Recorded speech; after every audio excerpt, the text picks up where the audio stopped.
All right, Giovanni, welcome back. Howdy, how you doing? Good. It's actually starting to warm up for us here, which thank goodness we're actually getting spring and summer happening in Texas.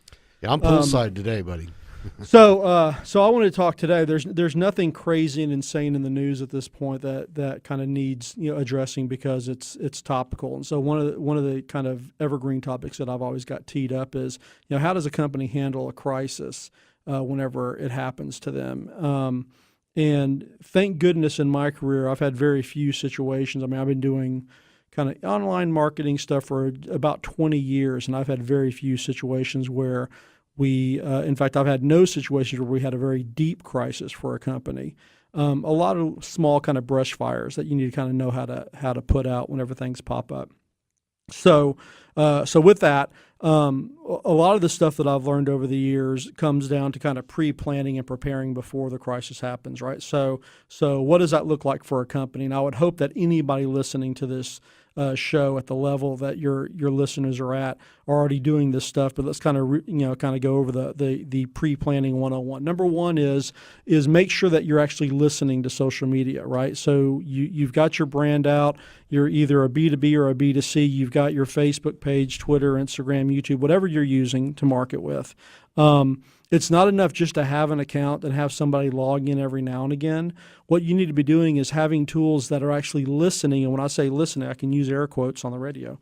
When I say listening, it's any number of tools that are proactive that will send you an email or a text update whenever your brand is mentioned online.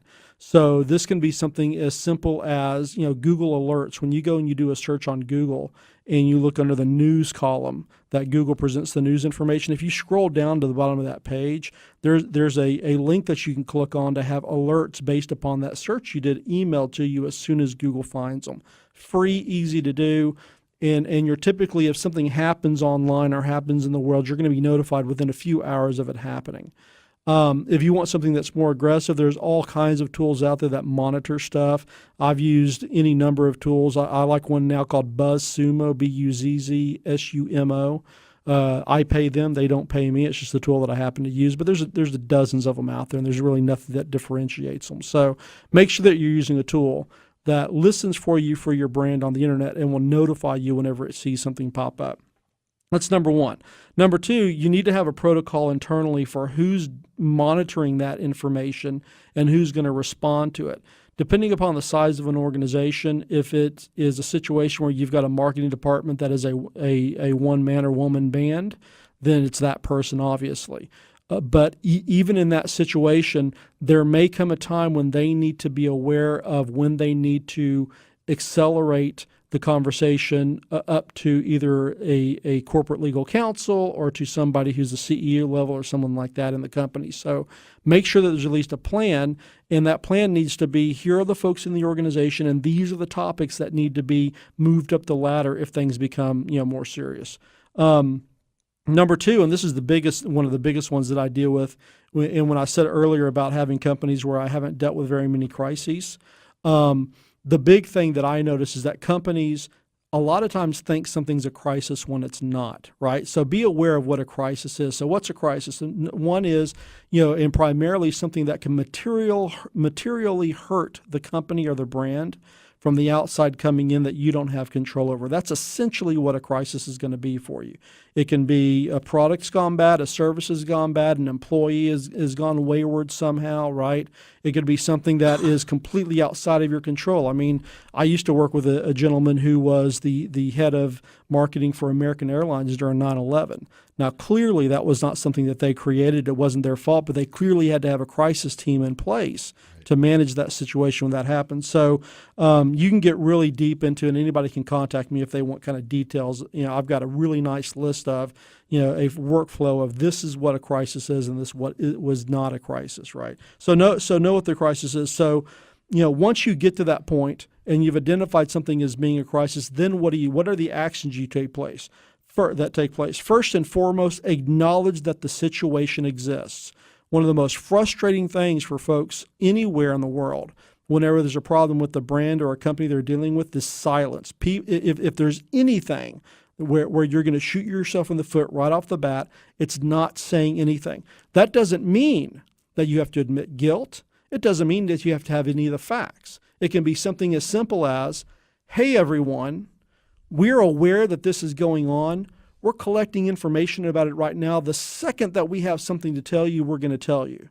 But just the fact that the brand or the company has acknowledged the fact that they understand that this crisis is happening out here and that they're on it is enough to make 80% of the people go, take a breath and go, okay, they're on it. Now, can't wait forever to get back with folks. But, right out of the gate, if you don't acknowledge what's going on, and in our world, if an hour, 2 hour, 3 hour, 4 hours go by, people get exponentially more upset every hour that goes by that there's no communication out of a company. And then you've got a much bigger crisis that you could have really kind of tampered down a little bit if you just would have been communicating with folks to let them know that you knew that the crisis was there. So that's number one. Number two, obviously, you need to get as much information out about what you're doing to address the situation, so regular updates. And again, even if you don't have facts, even if you don't know what to tell people yet, giving people a regular, maybe every half an hour, every hour update of, hey, we're still working on this. We just want to let you guys know that is critical. Number two, it's important that you put this stuff on a platform where you can control I call this the valve. People are going to want to vent, right? You need to put it somewhere in your primary communications, either on a blog or on Facebook is what I recommend. And the reason being is that if you put this information out somewhere like on Twitter and people are out there tweeting about it and using your brand name, it's much more difficult for you to go back and I'll be straight up about this, get rid of that bad stuff after the fact once you've dealt with it. If you contain this stuff by putting a post up on Facebook and then allowing people to say whatever they want to say in the comments on that post, because that's where they're going to go to, and this is also super important, do not delete comments. Let people vent at least 24, depends on what the crisis is, but usually the stuff is gone in 12 to 24 hours, right? But let people say whatever they want to, because if you start deleting comments, then guess what? 10 more people are going to come back and talk about the fact that you're deleting comments. Or then you just are going to start playing whack-a-mole. It's going to exactly. be all over. And you cannot win that game. You just can't. So either put it on a corporate blog, and then on all your social media sites, point people to that blog and ask them and give them a form to fill out or something like that so they can talk to you.